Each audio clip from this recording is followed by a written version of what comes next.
રામ રામ રામ રામ. હું મારી વાત શરૂ કરું એની પહેલા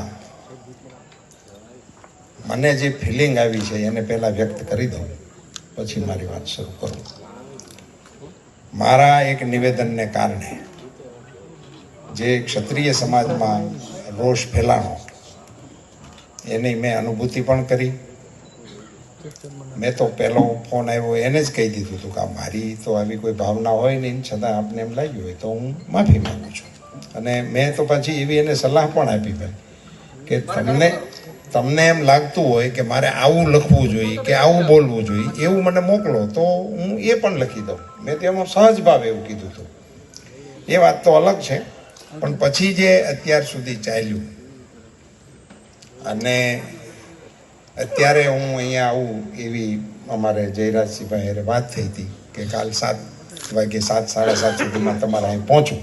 મેં હા પાડી હતી, હું આવી જઈશ. અમે કાર્યક્રમ કોલેજનો પૂરો કરીને અહીંયા નીકળ્યા.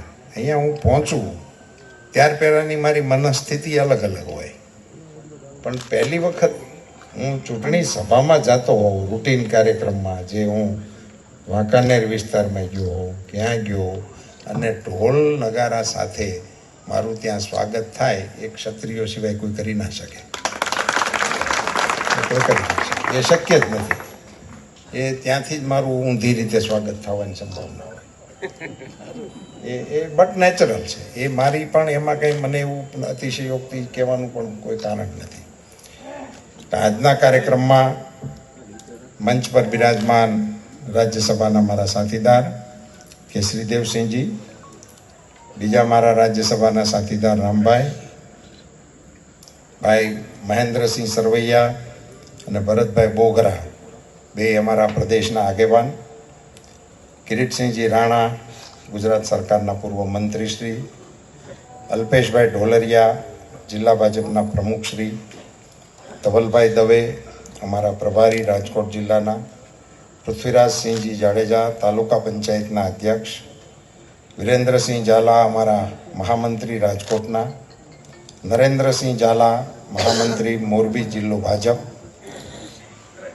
નરેન્દ્રસિંહ જાડેજા, અમારા ડેપ્યુટી મેયર, નરેન્દ્રસિંહજી સરવૈયા, રાલો સંઘના ચેરમેન, શક્તિસિંહજી જાડેજા, ભૂમિ ગ્રુપ ગોંડલ, કનકસિંહજી જાડેજા, ને એમણે શ્રી ગણેશ ગીરા કહેવાય પણ યજમાન જયરાજસિંહજી જાડેજા, આપ સામે બેઠેલા આપ સૌ આગેવાનો, ભાઈઓ, વડીલો, યુવાન દોસ્તો, મિત્રો, મને એક વાતનો એવડો મોટો રંજ છે કે મારી જીભથી આ વાક્ય નીકળ્યું. મારી આખી લાઈફમાં મેં કોઈ નિવેદન કર્યું હોય અને એને પાછું ખેંચ્યું હોય એવો રેકોર્ડ નથી. મારી આખી લાઈફમાં આવો રેકોર્ડ નથી. આજે એક ચૂંટણીની અને એ બી અનાયોજિત કાર્યક્રમ, એ કોઈ કાર્યક્રમ પણ નહોતો. અમે તો કાર્યક્રમો બંધ કરીને કરશનદાસ સાગઠિયાના ભજન છે એની હાટુથી ન્યાય ગયા હતા. એવો કાર્યક્રમ એ કાંઈ કામનો નહોતો.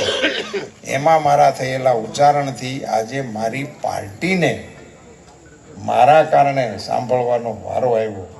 જયરાજસિંહજી, એનીથી મોટો અફસોસ કે દુઃખ બીજું કોઈ વાતનું નથી. હું મારા માટે નહીં સાહેબ શબ્દ વાપરું છું, સમજીને વાપરું છું, ક્ષત્રિય સમાજની સભામાં વાપરું છું, જયરાજસિંહના અધ્યક્ષ સ્થાને મળેલા આ બધા મહાનુભાવોની ઉપસ્થિતિમાં બોલું છું કે મારી પાર્ટીને મારા કારણે સાંભળવાનું થયું છે. મિત્રો, હું આ સમાજ પાસે 2 હાથ જોડીને માફી માંગુ છું. મિત્રો, પાર્ટી, હું તો આ બધા પ્રવચનો કરતા હતા ને તો હું નામ લેવાના મતનો નહોતો સાહેબ. નહીં, ટાઈમ માટે નહીં જયરાજસિંહજી. હું જેના નામ બોલ્યો માફીના વિડીયોમાં એને લોકો ટ્રોલ કરે છે કે તે હું કામ આમ કીધું. એટલે હું આપના નામ લેવાના મતનો નહોતો, પણ નામ ના લઉં તો આપને એમ લાગે કે અમારા નામ ન લીધા એટલા માટે. અન્યથા નામ લઈને પાછા એ નામ ગણતા છે ને અટણ કોક લખતા છે. નહીં, એટલે આપણે બીજો મુદ્દો એક મારે જે કહેવાનો હતો એ તો બીજો એક મુદ્દો એવો હતો કે મને ઘણા આગેવાનો એમ કીધું હતું કે આપ કયો તો અમે એટલા માટે કે ચૂંટણીની સભાઓનું અત્યારનું સ્વરૂપ છે એ અને આજની આપણી સભાનો જે માહોલ છે એટલે એની ગરિમા જળવાઈ રહે એટલા માટે હું એને વિષયાંતર કરવાના મતનો નથી.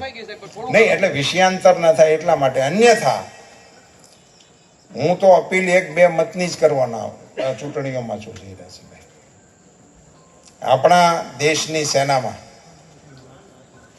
આઝાદીના 75 વર્ષ પછી બ્રિટિશરોનો ધ્વજ નૌકાદળની અંદર લાગતો હતો. 75 વર્ષ થઈ ગયા હિન્દુસ્તાન આઝાદ થયું એને, પણ આપણે નૌસેનાના કાફલામાં બ્રિટિશરોનો ધ્વજ હાલતો હતો. એક વિક્રાંત નામનું જહાજ નરેન્દ્રભાઈ મોદીએ આપણા નૌસેનાને અર્પણ કર્યું. એ એક જહાજ 20,000 કરોડનું હતું. એક જહાજ. એ 20,000 કરોડ અગત્યના નથી, પણ 20,000 કરોડનું આ જહાજ 100% મેડ ઇન ઇન્ડિયા હતું. એમાં ખીલી બહારની નથી. એની અંદર પ્લેન ઉતરી શકે, ત્યાંથી પ્લેન ઉડી શકે, એ પ્રકારનું એ નૌકાદળનું જહાજ રજૂ કર્યું. પણ એ રજૂ કર્યું ત્યારે પેલું બ્રિટિશ નિશાન ફેરવી નાખ્યું અને એની જગ્યાએ છત્રપતિ શિવાજી મહારાજના નૌકાદળમાં જે જહાજના સિમ્બોલ હતા એ સિમ્બોલ ભારતના નૌકાદળની અંદર લાગ્યા. હું આ સભાને પૂછવાના મતનો છું કે નરેન્દ્ર મોદી વડાપ્રધાન ન હોય તો આ પરિવર્તન શક્ય છે ખરું? આ પરિવર્તન અંગે કોઈ વિચારે પણ ખરું? એ પ્રકારની જે મોદી સાહેબના નેતૃત્વમાં કામગીરી ચાલી રહી છે મિત્રો, એના સમર્થનમાં અમે એમને ત્રીજી વખત વડાપ્રધાન બનાવવા માટેની અપીલ કરવા માટે આપની વચ્ચે આવ્યા છીએ. આપ સૌનો સહકાર માંગીએ છીએ, આપ સૌનો અમને આશીર્વાદ મળે એ માટે અમે આપ સૌની વચ્ચે નહીં, તમામ જગ્યાએ જઈને આવી 2-3 વાતો છે એને અમે મૂકવાના છીએ ને એના આધાર ઉપર મત માગવાના છીએ. નરેન્દ્રભાઈ મોદીનો સ્પષ્ટ દિશા નિર્દેશ છે તમારા ટેકામાં. મેં બધા આગેવાનો ના પાડી છું, કોઈના નામ બોલવાના મતનો નથી. મારો મત છે કે તમે મારા ટેકામાં નિવેદન કરો એ તમારી સામે આવે તો મારા કારણે તમારે નવી ક્યાં શરૂ કરવી.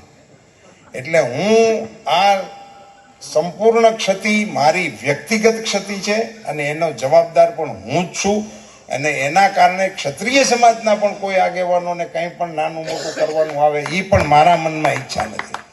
હું એ મતનો નથી કે 5 ક્ષત્રિય આગેવાનોને મારે કારણે પાછું નુકસાની સહન કરવાનું આવે. એ પણ જે કાંઈક સહન કરવાનું આવે એનો જવાબદાર હું એકલો છું. એ હું આ તમારી સભાની અંદર સ્વીકારવા તૈયાર છું. કોઈ નહીં, મારી સરપેણમાં આવ્યા છે એને હું ધન્યવાદ આપું છું અને અભિનંદન આપું છું. પણ હું એમને લાયબિલિટી ગણવા માટે હું સમગ્ર દેશના ક્ષત્રિય સમાજને વિનંતી અને અપીલ કરું છું. અમારા સમર્થનમાં જે આવ્યા છે મારા મનાવીને આવેલા નથી કે અમે એમને કાંઈ સમજાવ્યું હોય ને કંઈ અંડર ટેબલ કર્યું હોય ને આવેલા નથી. એ પ્રેમથી અને ભાવથી એમણે અમને આ યોજના બનાવીને અહીંયા બોલાવ્યો. પુનશ્ચ જયરાજસિંહભાઈ, હું આપનો આભારી છું કે આપે એક ક્ષત્રિયને સાજે એ પ્રકારે આ પ્રશ્નની અંદર રસ લીધો, આ પ્રશ્નનો ઉકેલ લાવવા માટેનો આપે પ્રયાસ કર્યો. એ માટે હું અંતઃકરણપૂર્વક આપનો આભારી પણ છું, આપને ધન્યવાદ પણ પાઠવું છું અને પાર્ટીનો એક વરિષ્ઠ આગેવાન હોવાના નાતે પાર્ટી વતી પણ આપને અભિનંદન આપું છું. સભાની મોસમ છે પણ સભા કરવાની મારી ઈચ્છા નથી. સભામાં આપણે ફરી વખત ક્યારેક મળીશું.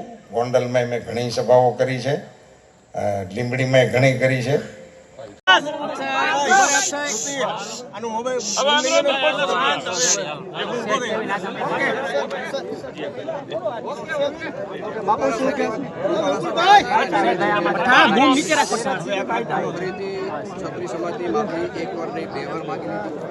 મને લાગે છે કે આજે ક્ષત્રિય સમાજે 2 હાથ ઊંચા કરીને માતાજીની સાક્ષીએ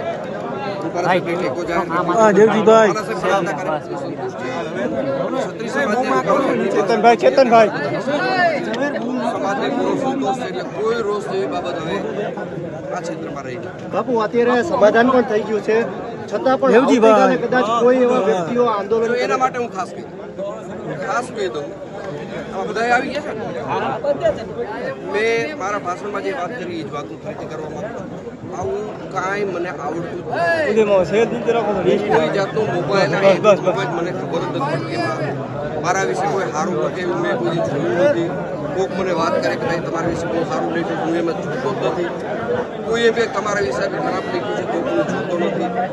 આવા યુદ્ધને હું માનતો જ નથી. આવા બધાને હું ફરીથી ચેલેન્જ કરું છું. તમે બધા બહાદુરના દીકરા હો ને તો તમે અહીં આવજો, મને તમારી જગ્યાએ બોલાવજો, તારીખ તમારી, ટાઈમ તમારો, સ્થળ તમારું, બહાદુરી તમારી.